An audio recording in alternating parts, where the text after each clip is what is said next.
It's Helen here. I hope you guys are all doing really well.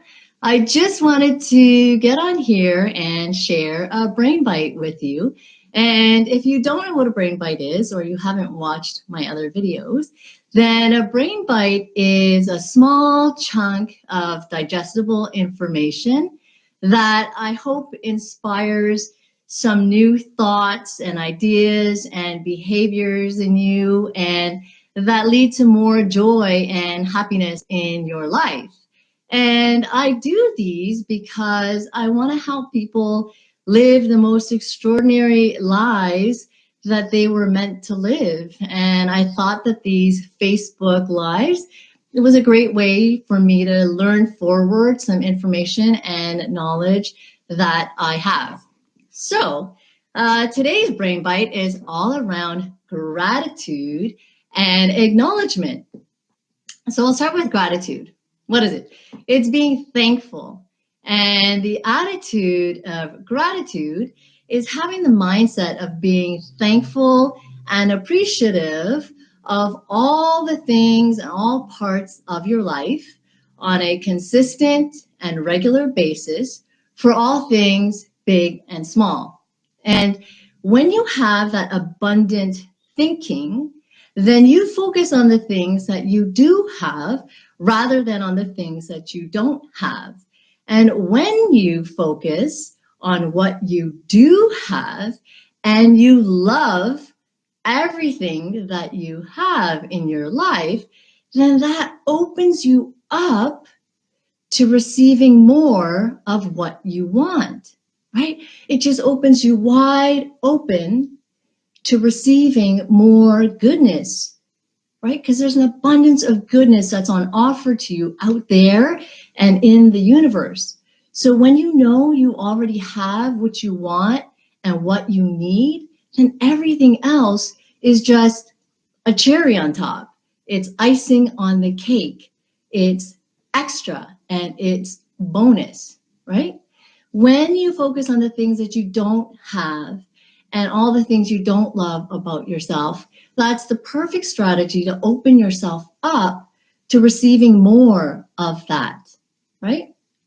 And that leads to more disappointment and frustration and sadness and compare and despair, right? It's like the law of attraction. When you focus on negative things, that's what you manifest. And when you focus on positive things, that's what you get back, right? So you want to keep your sights on the positive things. And, you know, it's interesting. I have a story. My daughter is 9 and my son is 6, and they tend to focus on different things. So let's say we spent a weekend with our friends, and all weekend they went scootering and we had a barbecue.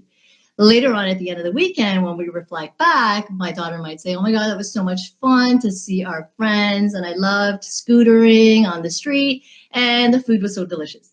And my son will say, yeah, you know, we didn't get to see our cousins, and I really wish we did. And I didn't get to go to the park, and I really wanted to do that. And we didn't go to the movies either, Mommy. And when we have that conversation with him, we remind him of all the things that he did get to do and all the fun he had. Because in the moment, he's having a blast. He's loving every minute of it. But it's just when he looks back on it. So when we remind him of that, the trajectory of his focus changes, and then he gets really excited, and then he retells the weekend by choosing to put his attention on all of the amazing things he got to do. And it's okay to want to see his cousins and go to the park and watch a movie and the things that he didn't get to do, right? That's what tomorrow's and next weekends are for. But it's just about balancing it out so that it doesn't just tip to the side where it's all about the things that he didn't get to do. So gratitude has so many positive benefits for us, right? Having that attitude of gratitude. It can decrease stress in a huge way. It increases your ability to build resiliency, right? And it helps to improve your health in a medical way. It helps improve your immune system. And there's these great studies out there that show that people who have that attitude of gratitude are more capable of fighting things like, colds or getting sick. Gratitude also helps to improve your relationships with people. And I love this. Gratitude can be a bridge between fear and love. And there's this really cool quote I heard recently, and I don't know who said it, but it goes like this. She who has forgotten the language of gratitude can never be on speaking terms with happiness. So she who has forgotten the language of gratitude can never be on speaking terms with happiness. Isn't that beautiful? I really like that, and I just wanted to share it with you guys. The truth is, I was not someone who was always able to easily focus on all of these great things in my life. I used to be someone who kind of got tunnel vision and would stress out about little things. And when I did that, I wasn't able to look around and see all the beauty and incredible people and things I had in my life. But the more I do this work, the more easier it is for me to feel gratitude and feel grateful for all that I have in my life. So to bring this to life, I invite you to take a few moments. It can be after this video or whenever you have time, whenever it's right for you. Take a few minutes to think about 5 people or things in your life that you're grateful for. So it could be people that are near and dear to you, people that maybe you just met, or things that are the common things in your life, maybe when you're going to sleep. Be thankful for the roof you have over your head, or a warm bed and blankets to keep you nice and cozy and warm. One thing that I'm always grateful for is my dishwasher, and I'll actually thank the dishwasher for doing a task that I don't love over and over again, saving me time. So come up with 5 things. And then the second thing I want to talk to you about is acknowledgement and appreciation. We are so under-acknowledged in this world. And first thing I want to talk about is self-acknowledgement. We often keep our sight lines on the end goal, right? Whatever it is we're working towards. And it might be just getting to the end of the day without losing your mind, right? But whatever it is, we don't celebrate or notice all the things that we overcame to get to where we are today, right? We don't celebrate those tiny little wins along the way that are going to make that outcome possible. So self-acknowledgement is really about recognizing that you are doing the best you can with what you have. And it's acknowledging your efforts, no matter how small they are. And, it's just about celebrating yourself.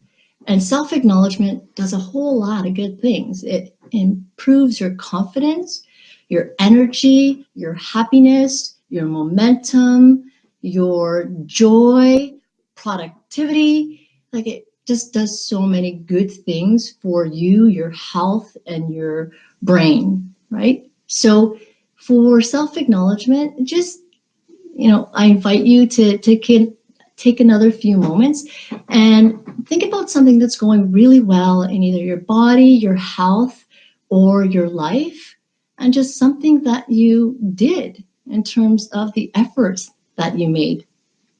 And when you look back, you might be used to thinking about the things that didn't go well or things that you could have done better, right? Because that's maybe sometimes how we are, used to thinking and how we default to thinking. But it'll be cool to look at your life and acknowledge yourself for the wins. And there's a whole lot of them there. So the other thing is about acknowledging other people. And we we don't nearly acknowledge people as often as we should. And I don't care who you are, everybody needs acknowledgement. And can you imagine a world, like living in a world where we openly appreciate each other? And I'm not talking about the ingenuine, syrupy kind of acknowledgement, like, oh, you're the best, or you're so great. I used to do that. I used to do that often. But that's not what I'm talking about. I'm talking about the deeper, sincere acknowledgement. And it could be a gesture or a few thoughtful words where you acknowledge someone for their efforts or their contribution.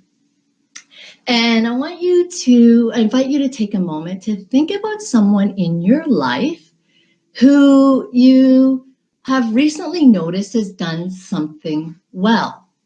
Right? So think about somebody in your life that you've noticed has done something or something well. And next, I invite you to imagine going up to that person and acknowledging them for that, whatever it was. Right? And it could sound like this. Hi, so-and-so, I noticed that you X, and I want to appreciate you because Y. So it could be, hi, Mary, I noticed that you put some paper in the printer, and I want to appreciate you because I was in a rush and I needed to make some copies. And because of you, I was able to get my printouts and make it to the meeting on time. And I really just want to thank you for that. So that's just one example. But if you imagine going up to someone and appreciating them, how might that make you feel? Hopefully it makes you feel happy and you get a smile on your face and it brings you some joy to think about because it's something that would nourish both of you. And well, actually, to be honest, some people might actually get a little uncomfortable or like squirmy or just like totally confused and a bit baffled that you're even doing that or saying that to them. And that's just a sign of like chronic under acknowledgement and under appreciation. So when you give that to them, it can be so healing, right? Which is really cool. And there's a saying that goes, you get fuller by feeding others. So true with acknowledgement. The more you give, the more you and everyone else around you gets back, right? It's that ripple effect. And that's the energy that you're giving to each other, right? In that beautiful relationship and that exchange of positivity and appreciation. I went to my son's class the other day at school, and his teacher read a book, and it was called The Smile That Went Around the World. And it was such a great story. And it was about one small act of kindness having the power to spread happiness all across the world. And that's what it is. When you appreciate someone, they feel good, right, about themselves and about life in general. And then they spread that to their family and their friends, who then spread that on and on and on. So you have the power to make a huge difference on a massive, even global scale, right? And it all starts with you. Change starts with you. And I invite you for acknowledgement to appreciate one person. This will be fun. I invite you to appreciate one person every day for the next week. You can do it beyond if you want, but acknowledge one person every day for something that they've done well. And you can use that example I mentioned earlier. Hi, so-and-so. I noticed that you X, and I want to appreciate you because Y. And you'll see how far that goes and how incredible you can make someone feel. And when you do these exercises or these things that I'm inviting you to try on, something pretty awesome happens. You start to look for people and things to be grateful for. And you start to seek out people that you want to acknowledge and appreciate. And that stimulates different parts of your brain. It's like positive pistons start to fire, right? And that's what you're noticing and seeing. And then all of a sudden, to you, the world becomes a better place. Right? Pretty cool. Hey, Facebook friends, here's my acknowledgement. I noticed that some of you guys watch these videos, and I want to appreciate you because it means a lot to me to know that someone is listening to my words and my message, and hopefully sharing that, with your family and your friends, and then they take that into the world, and then they share it and spread that. So I thank you guys for that. And that's it for the Brain Bites. So I hope you guys enjoy that.